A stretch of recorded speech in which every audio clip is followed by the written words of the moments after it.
Good morning, everyone. Welcome to IBS IS Academy. Today, we are going to discuss current affairs of science and technology. I'm Ashok, master's graduate from IIT Kharagpur. I have been training UPSC aspirants since the past 6 years, and I'm an author. I have written books on science and technology and environment and ecology for UPSC preparation. The first current affairs we are going to discuss is use of drones and satellite imaging in agriculture. So it has been reported that use of drones and satellite imaging could be made mandatory. So far it is not mandatory, but it is not being made mandatory for agrarian purposes, but it is made mandatory for insurers to keep a check on fraudulent and false insurance claims. So what agriculture people are doing, what the a few farmers are doing, so they are saying that the agriculture produce is not available, so they are defaulting. They are defaulting without paying any the loan fee. So that's why what the government is thinking. So it is trying to make mandatory the use of drones and the satellite imaging so that we can estimate whether the crop was actually sown or not, and what type of crop is sown and how much yield that it might give. So everything through the use of drones and the satellite imaging, they are trying to assess whether the claim is fraudulent or genuine. The center and the Insurance Regulatory and Development Authority of India, this is the prime body that regulates the insurance, and are in discussions to adopt the artificial intelligence and big data to identify the manipulation of processes and reduce delay in the settlement of the claims. So if there has been a claim raised by the individual, so immediately with the use of artificial intelligence and the big data, by the use of satellite imaging and the drones, so we will be able to assess very fast whether the yield has been proportional or not, whether the rainfall is plenty or not for the agrarian produce to come out. So whether the claim is genuine or not, those all things we can assess at a very faster rate, and we can settle the claim in a very faster way so that the farmer can go for the production or agriculture in a faster way.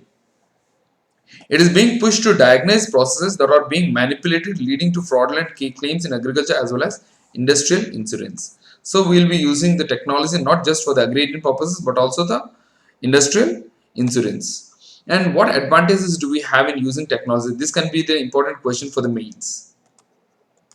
This can be important question for the mains. So the advancements of use of technology in agrarian sector. So we can develop better crop varieties with the use of biotechnology and genetic engineering. With the use of biotechnology and genetic engineering, we can develop the better crop varieties and we can improve the productivity. So we are talking about high yield varieties. So we can improve the productivity and environmental sustainability.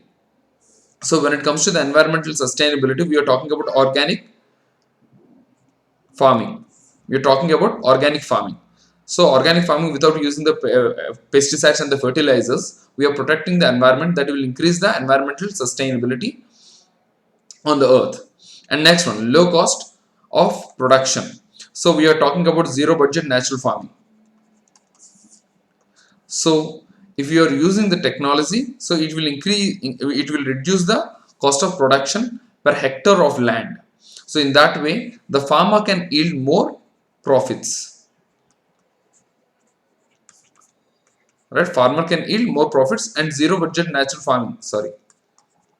Zero budget natural farming is, if you are going for the natural farming, so it is literally like you are not spending any money on the production, because you will not have to spend on the fertilizers and the pesticides. The seeds will be getting through the subsidies and the water will be available. So it will be literally like zero budget for the farming.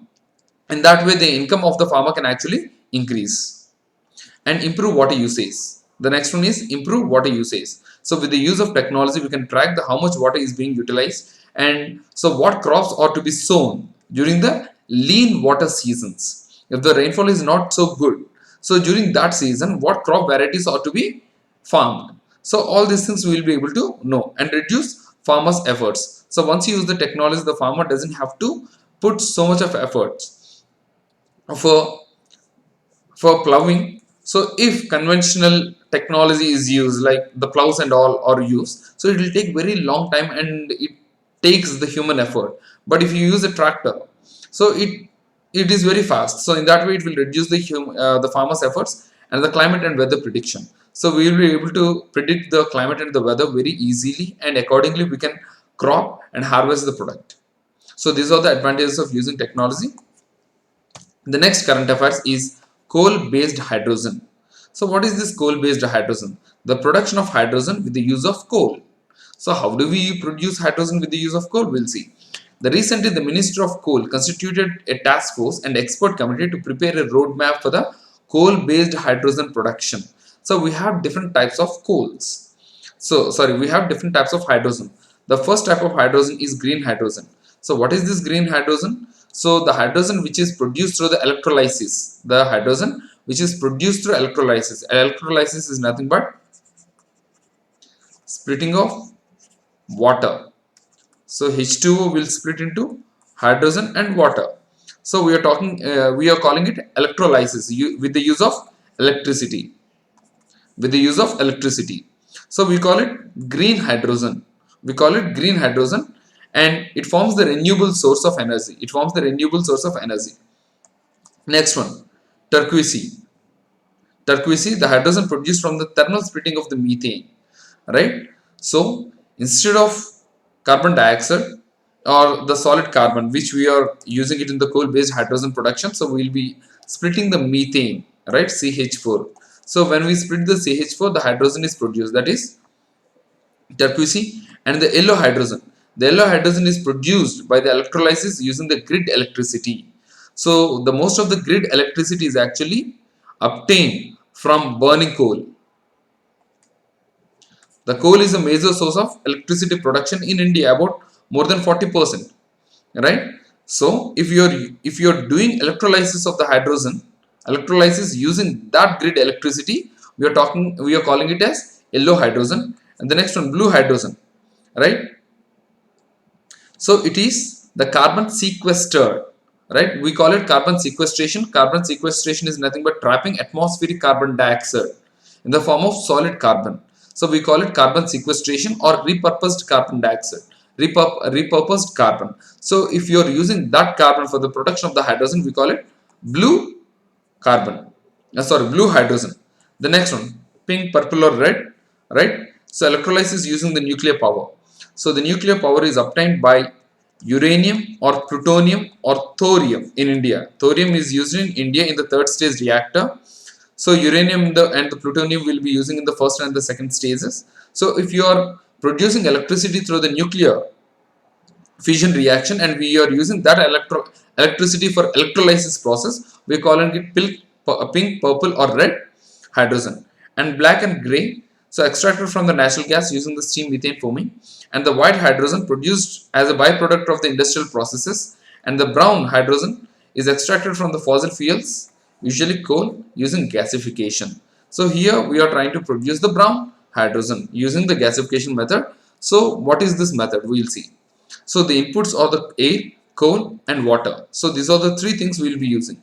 These are the three things we will be using for the production of hydrogen, for the production of and product hydrogen. The first one, the combustion.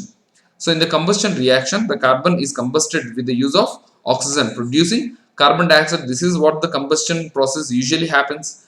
And then we go for the gasification process. In the gasification process, the carbon is made to react with the carbon dioxide to produce the carbon monoxide, and then the carbon monoxide is made to react with the the water producing carbon dioxide and hydrogen. So in this way the hydrogen is produced, right? The brown hydrogen. So the government is making a roadmap for the production of hydrogen using coal. The next one, National Action Plan for Dog Mediated Rabies Elimination launched, right? So the rabies is an infection that has been still prevalent in all the continents other than in Antarctica. So in Antarctica we do not have rabies, but all the other places we have the rabies, and about 99% of the rabies cases are spread through the domestic dogs, and it is 100% fatal. It is 100% fatal, and you get rabies, you die. So it is such a serious disease. So we are trying to eliminate the rabies as a whole, and it has been prepared by the National Center for the Disease Control, and National Action Plan for the dog mediated rabies elimination is to be done by 2030 through One Health approach. So this is the plan that was prepared by the government of India, and earlier the rabies control program was launched as a 12th five-year plan, and the vaccine is a rabies preventable zoonotic viral disease. This is one of the important point for the prelims. It is one of the important point for the prelims. The vaccine preventable, that means with the use of rabies vaccine, so you can prevent the occurrence of the disease, and zoonotic means the disease that spreads through the animals, the disease that spreads through the animals, and it is a viral disease. So the rabies virus is the reason for the spread of rabies, right? So this is National Action Plan for the dog mediated rabies. The next one, United in Science 2021 report released. United in Science 2021 report. So what is this United in Science? So different organizations to give a report on the state of Earth systems, how the Earth system is present.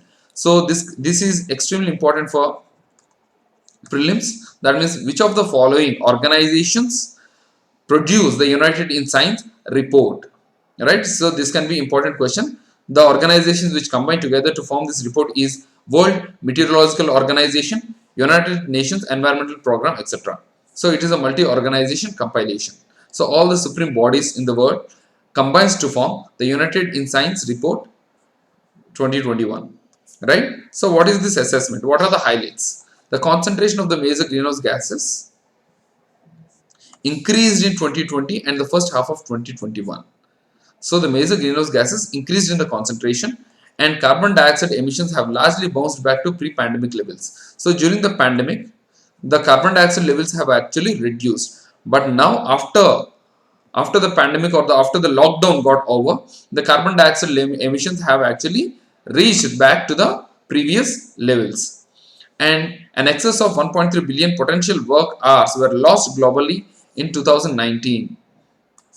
So the work hours due to the lockdown has been lost compared to that of 2000 due to the heat related mortality and the work impairment caused by rising temperatures.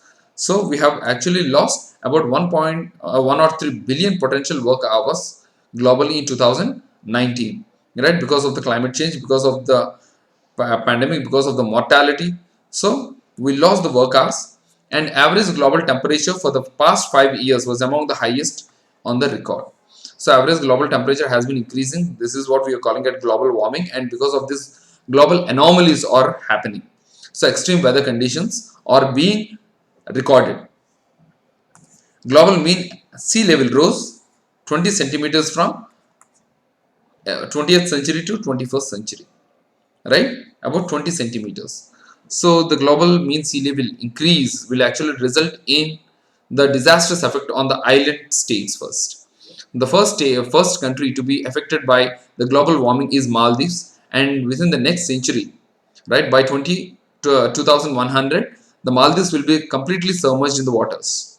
The Maldives will be completely submerged in the waters, which will result in the climate refugees, right? We call them the climate refugees. Climate refugees. Next one, government launched Ayushman Bharat Digital Mission. Ayushman Bharat Digital Mission. Ayushman Bharat is a mission that will facilitate in the health coverage for all the Indians. So the better health facilities are to be provided to all the 1.3 billion population of India. So Ayushman Bharat will actually bring all the health system into the single platform. So the government now launched Ayushman Bharat Digital Mission. So what is this Ayushman Bharat Digital Mission? It aims to create a seamless online platform. It is trying to create seamless online platform that will enable interoperability. That means if you're going to one hospital and you have gone for the checking and you move to another place, from Andhra you have come to Karnataka. So if you have come here, so you do not have to go for the medical checkup again over here. So whatever the medical checkup that has been happened, whatever the history that is actually present in Andhra Pradesh will be shared to Karnataka through a unique ID, digital health ID. We will be given a unique digital health ID. With this unique digital health ID, the entire health history will be coming, so that the better services can be provided at a faster rate. Remember, upon the prior consent of the patient, upon the prior consent of the individual, the health data can be shared among the doctors or hospitals. Currently, Ayushman Bharat Digital Mission is being implemented in 6 union territories. It has been implemented in the union territories, not in any of the states, in the pilot scale. And digital health ID for every citizen that will work as a health account to which the personal health records can be linked and viewed through the mobile application. So all the health records of all the lifetime can be seen through the health ID. The mission will enable access and exchange of longitudinal health records to the citizens with their consent. So important thing is the consent. Without the consent, the health records are not revealed because it is a violation to Article 21, right to life and personal liberty. And longitudinal health records. What is this longitudinal health records? It is an electronic medical records of the patient health information generated by one or more encounters in any care delivery settings. That means today I am going for one purpose, and tomorrow I will be going for some other purpose, and the next day I will be going for some other purpose. Today I have gone for the blood count, and tomorrow I have gone for the lipid profile, and the next day I have gone for the x-ray. So all these medical health records will be stored so that when the doctor sees those records, so he'll get a clear picture of the health standard of the patient. That is Ayushman Bharat Digital Mission. And what are the benefits? The increases ease of living along with the simplifying procedures in the hospital. So obviously the ease of living, so you do not have to carry the health records every time you visit a hospital, and simplify the procedures in the hospitals. The hospitals do not have to go for the medical checkups again. So whatever the records that are present, so the additional procedures can be suggested rather than repeating the same over and over. And using reliable data provides cost effective and the faster treatment and save patients, right? So reliable data provides the cost effective and the faster treatment. We know that benefit the poor and middle class specifically in finding the right doctor and the hospital, and ease of doing business for the doctors, hospitals, and the healthcare service providers. These are the benefits of using this, the Ayushman Bharat Digital Mission Program. And next one. So when it comes to the technology in medicine, there are 3 applications which you have to remember. First one, Arogya Setu app. The most of the mobiles in India are using this Arogya Setu app to prevent the spread of COVID. And the next one, CoWIN application for the vaccination against the COVID. And the next one, eSanjeevani. It is a telemedicine facility provided for the remote consultation. So you do not have to visit a doctor. So directly through the mobile application, you can directly tell the problems and they will be suggesting the solutions accordingly. So I have already made a video on the telemedicine guidelines. Please watch that video if you want any clarification on the telemedicine, and I'll put that link in the description below. So if you have any queries from the above topics, please put down in the comments below, and please do like, comment, share and subscribe. Thank you.